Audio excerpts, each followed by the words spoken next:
Saya tantang yang begini. Jangan dikira kita ustadz-ustadz ini nggak berani. Oh, kesenangan dunia yang model bagaimana saya belum rasa. Umur saya sekarang 48 tahun, masuk penjara 10 tahun, keluar 58 tahun. Insya Allah umur panjang, lebih ganas.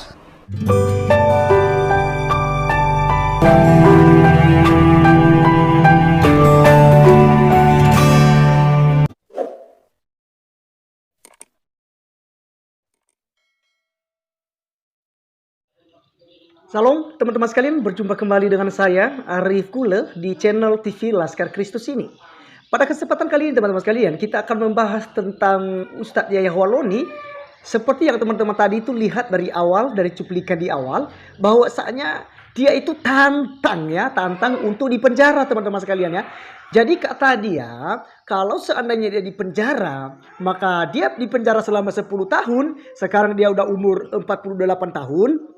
Dan jika dia akan dipenjarakan selama 10 tahun, dia baru berumur 58 tahun. Itu artinya dia masih kuat, dia masih segar ya. Jadi begitu keluar dari penjara, dia akan makin ganas.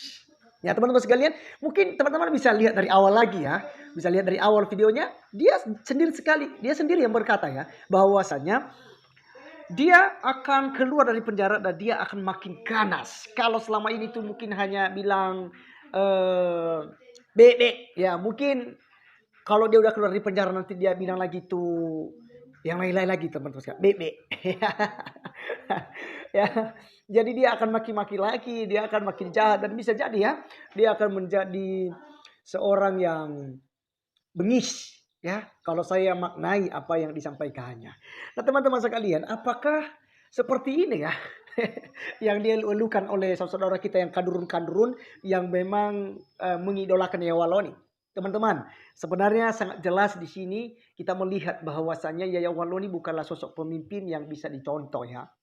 Oleh karenanya, ya marilah kita berwawasan luas. Bahkan ketika Yahya Holoni sudah ditangkap ini, mari kita terima hal itu. Ganjaran daripada caci makiannya, penghinaan, penistaan, juga pelecehan yang dia lakukan terhadap umat lain. Menyerang pemerintah, menyerang Kristen, ya, agama-agama yang lain tuh, komunis kata dia, yang entah siapa komunis yang dia maksud. Nah teman-teman, tentu saja kita bisa menilai sebenarnya dia ini kalau sedang ada akar pahit, kalau dia sedang ada luka batin. Jadi bukanlah dia makin dia elu-elukan, maka dia semakin melunjak. Karena dia berpikir semua orang akan pro dengan dia. Semua orang akan suka dengan dia. Sehingga dia semakin melunjak teman-teman sekalian. Ya, jadi kita melihat video-videonya sebelumnya teman-teman ya, ribuan saya lihat video Yahya Holoni ini. Itu tidak ada ceramah yang baik-baik di dalamnya. Tak ada teman-teman sekalian. Penuh dengan caci makian semua. Nah, kali ini teman-teman sekalian, supaya kita lebih paham lagi, mari kita ulang kembali apa yang disampaikannya yang ada di videonya ini. Berikut videonya. Saya tantang yang begini. Jangan dikira kita ustadz-ustadz ini nggak berani. Oh, kesenangan dunia yang model bagaimana saya belum rasa. Umur saya sekarang 48 tahun, masuk penjara 10 tahun, keluar 58 tahun. Insya Allah umur panjang, lebih ganas. Penjara 10 tahun, keluar 58 tahun. Insya Allah umur panjang, lebih ganas. Penjara 10 tahun, keluar 58 tahun. Insya Allah umur panjang, lebih ganas. Ya teman-teman sekalian, sudah dengarkan apa yang disampaikannya teman-teman sekalian ya. Jelas ya seperti yang kita dengarkan ini ya. Jadi orang bodoh mana yang mau terima Yahya Holoni kalau dia seandainya pemimpin agama Kristen? Sudah lama PGI atau Persekutuan Gereja Indonesia atau PGLI Persekutuan Gereja Lembaga Injil di Indonesia akan tendang dia punya pantat. Akan segera ya dieksekusi orang semacam ini kalau dia masih pendeta, kalau seandainya dia pernah jadi pendeta. Demikian juga kalau dia jadi rektor kekristenan yang mana yang penuh dengan caci makian mulutnya. Tak ada teman-teman sekalian. Jadi hanyalah Yahya Holoni ketika udah masuk Islam, ya penuh dengan caci makian, dia dipanggil sebagai ustadz, sebagai guru ya, yang harus dicontoh. Nah, bagaimana ya tentang pengikutnya kalau otak pemimpinnya saja kayak Yahya Holoni begini?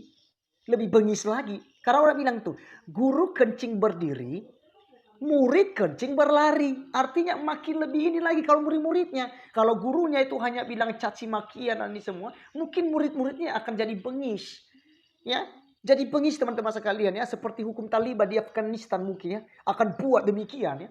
Potong tangan, potong kaki, congkel mata. Itu hukum barbar. Seperti yang dilakukan dalam perjanjian lama. Mata ganti mata, darah ganti darah, kencur ganti kencur. Ya, di kekristenan sudah tidak ada lagi. Kristen sudah merdeka. Kristen sudah tidak hidup lagi di zaman barbar. Kristen tidak hidup lagi di zaman perbudakan.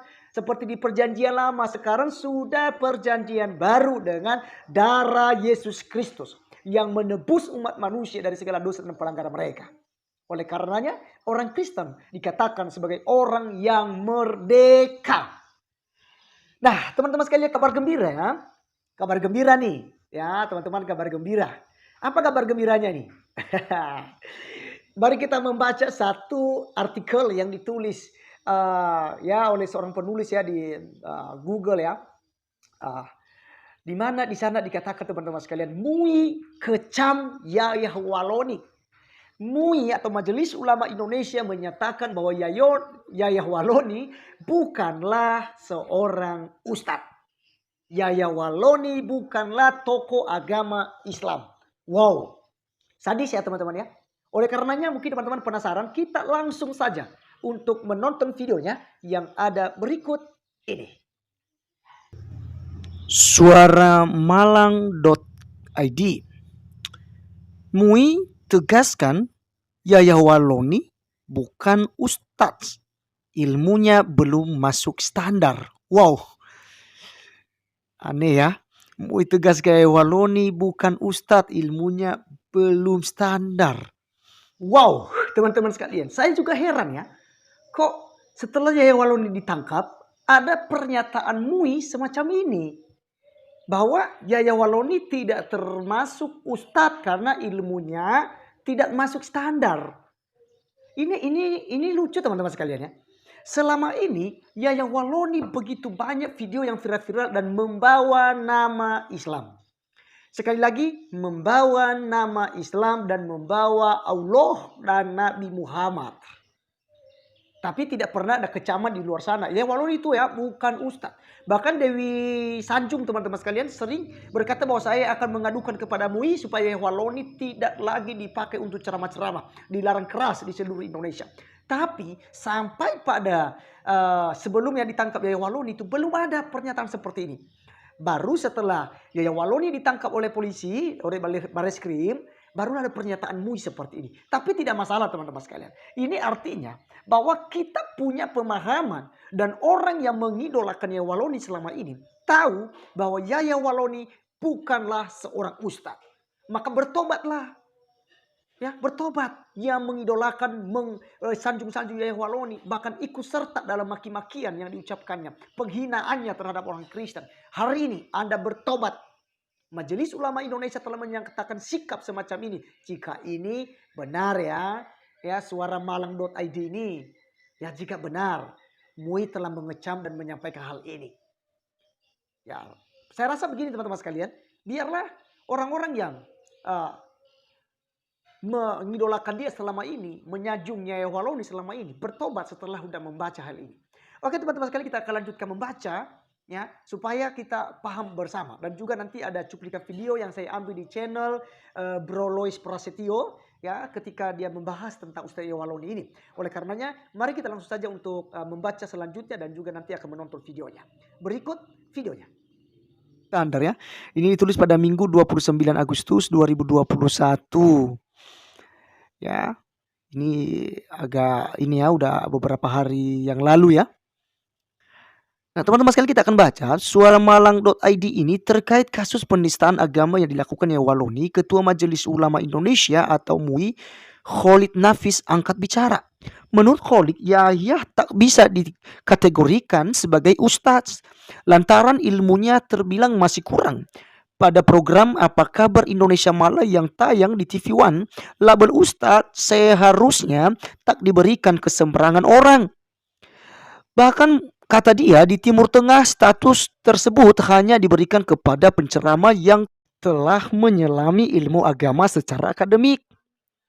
Apakah Yaya Waloni pantas disebut ustadz? Khalid menjelaskan, MUI memiliki kriteria sendiri untuk memastikan penceramah layak disebut ustadz atau tidak. Namun yang pasti, Yaya tidak masuk ke dalamnya. Wow, luar biasa ya. Perhatikan, namun ya, Yahya tidak termasuk di dalamnya teman-teman sekalian ya. Kalau itu Yaya Waloni bukan ustadz berstandar MUI. Kalau di luar disebut ustadz sangat luas tentang terminologi ustadz tegasnya. Khalid juga menyarankan ketimbang mengundang penceramah yang gemar memaki-maki agama lain, bakal lebih baik jika masjid atau kelompok masyarakat mengundang penceramah yang menyejukkan hati dan mampu menebar inspirasi kepada umat. Harusnya begitu. MUI pastikan Yahya Waloni bukan ustadz. Rumah sakit segera kembalikan Waloni ke penyidik. Orang-orang Islam sendiri yang pada akhirnya menentang ceramah-ceramah dari Ustadz Yahya Waloni yang memang ajarannya nggak sesuai dengan agama Islam. Dan bahkan Islam menjadi buruk citranya ketika melihat figur seorang Yahya Waloni yang hanya bisa maki-maki tanpa bisa mengajarkan yang benar. Memang ini fakta yang terjadi ya. MUI itu terkesan diam 1000 bahasa ketika melihat atau mungkin sengaja membutakan mata ketika melihat Yahya Waloni yang ngomongnya hanya tebaran kebencian doang. Karena kalau jemaat dengarkan model provokasi gitu, kita malu guys, malu banget kok bisa ada pendeta mulutnya kotor kayak gini. Tapi kenapa ya, dari sudut pandang MUI hal-hal kayak gini kok nggak masalah gitu. Kita harus tahu ya bahwa yang haram itu mulut kotor, bukan hanya sekedar makanan-makanan doang. Saya rasa saya setuju dengan Dewi Tanjung yang mengatakan hal ini untuk MUI supaya memblokade atau memblokir akses Yahya Waloni mendapatkan panggung dalam ujaran kebenciannya. Nah, teman-teman sekalian sangat jelas ya dengan apa yang kita sudah baca dan juga kita sudah dengarkan dari laporan harian. Dan saya lihat ada foto Bro Lois Prasetyo di sana yang pernah mengomentari tentang Yahya Waloni. Dan itu hal yang benar teman-teman sekalian. Karena MUI selama ini kita melihat bahwa diam 1000 bahasa ketika Yahya Waloni menyampaikan tebaran-tebaran kebencian yang ya ada indikasi sara ya unsur sara di dalamnya, kebenciannya terhadap orang Kristen, dan tentu saja ya dia membawa nama-nama Islam, nama agama Islam dan juga ajaran Islam. Jadi minta maaf saja ya, minta maaf ya, sangat mohon maaf ya saya ya kalau saya mau katakan bahwasanya itu orang di luar sana ya, bahkan kami orang Kristen menganggap ya agama Islam ini sudah tidak ada lagi itu nilainya di Indonesia ini dengan melihat penceramah-penceramah seperti Yahya Waloni, Abdul Somad, Ahmad Kainama, Ustadz Nandar, Ustadz Agustan, juga Ustadz Bangun Samudra, ya, Ustadz Felix, Irene Handono, Ko Stefan, hampir semua para mu'alaf lagi teman-teman sekalian, bukan hanya Waloni ini, tapi hampir semua mereka menebarkan tentang kebencian terhadap orang Kristen dan agama sebelumnya. MUI terus diam terhadap mereka. Bahkan teman-teman sekalian kita melihat seakan-akan tidak ada reaksi daripada Majelis Ulama Indonesia. Dan kita berdoa, kita bersyukur pada Tuhan saat ini. Sebagai tokoh agama Kristen hari ini saya bersyukur kepada Tuhan Yesus. Kenapa? Karena jika benar ada pernyataan seperti yang disampaikan oleh MUI ini, maka saya percaya bahwa negara ini akan aman dan juga negara ini akan cinta perbedaan. Antara agama, umat beragama di Indonesia ini akan harmonis. Oleh karenanya teman-teman sekalian, kiranya video kali ini yang saya sudah bagikan buat kita, yang saya sudah komen juga, dan kiranya teman-teman sudi untuk meng-share ya di media sosial teman-teman tadi, mana saja teman-teman. Ya silakan, bebas ya, biar banyak orang sadar supaya tidak memilih pemimpin yang salah, yang bobrok, sama seperti Yahya Waloni ini. Bahkan sama sekali tidak berintegritas. Untuk itu teman-teman, Tuhan Yesus memberkati kita. Sampai ketemu di video saya selanjutnya. Shalom.